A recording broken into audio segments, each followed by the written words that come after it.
ToonGrin.com.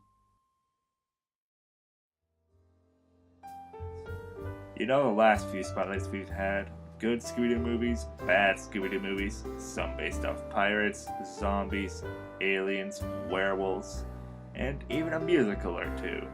But now it's time to mix musical numbers, America's Got Talent, and the Phantom of the Opera.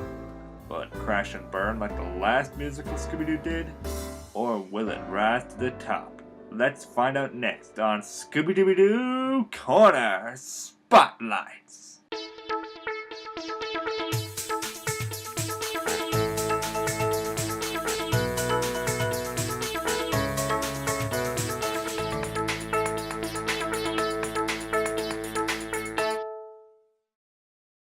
Now, The Phantom of the Opera is a classic amongst music fans and has been parodied, satirized, and implemented countless times into many stories. From shows like Todd and the Book of Pure Evil to low-budget kids movies like The Phantom of the Cineplex. But will Scooby-Doo tread old tired ground with this trope? Or are we going to see a new spin? Not really, but it's going to be fun. Let's find out how as we talk story. Well, the game is off to Chicago as Fred and Daphne are finalists in the hit thinly veiled America's Got Talent parody, Talent Star. But it seems that an old nemesis of the Opera Hall, where Talent Star is taking place, the Phantom, is back from the 70s to wreak havoc once again on the competition as he scares off one contestant after another. Now, with a wide and literally colorful bunch of suspects, will Scooby and the game be able to solve the case before the last curtain falls? Let's find out. Now, let's get everyone's biggest concern out of the way first. In the trailers for Stage Fright, it would seem that a big portion of this movie is dedicated to... I'm in love with Fred! There, I said it! Now, show of hands, who actually gives a credit about this cock-teased romance between Fred and Daphne anymore? Oh, no one in particular. Well, you'd be happy to know that the movie avoids really focusing on this, except for the ending where it gets sickeningly sappy. Plus, the writers more play the romance for last, as dialogue between Daphne and Velma can mirror some of the fans' reactions to every love confession between these two. Now, the musical numbers, unlike in Music of the Vampire where it all feels forced and unneeded, Stage Fright's musical numbers make sense in context and are actually great to listen to. They actually put in more variety in music, as one of the finalists is a violinist, and her number makes using the violin seem really awesome. And the other musical numbers are a lot of fun too, as it shows a lot of color, a lot of great staging. They're just a lot of fun to listen to. And I guess this is as good a time as any to bring up the obvious Babies and Tiaras reference.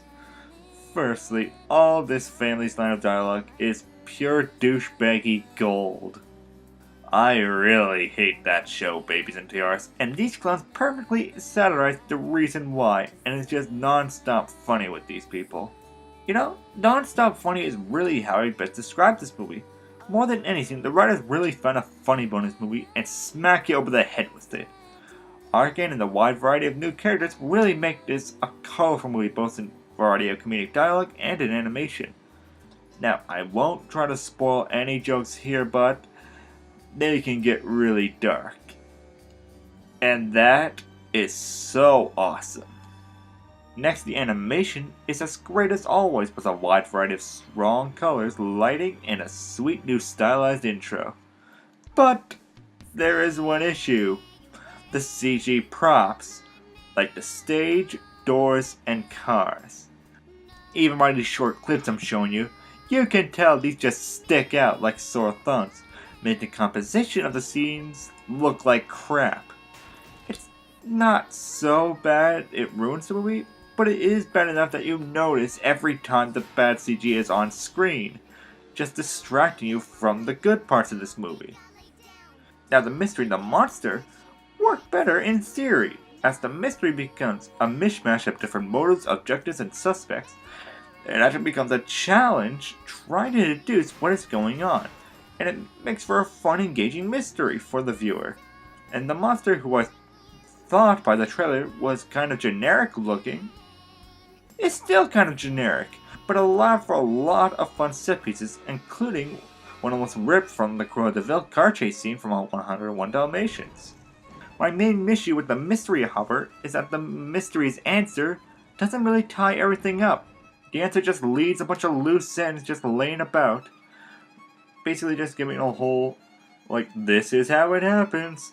We're not going to explain how all this works out, that's just how it works. Ta-da! My final thoughts and everything, I really liked Stage Fright. It was far better than I was expecting, and a lot funnier too.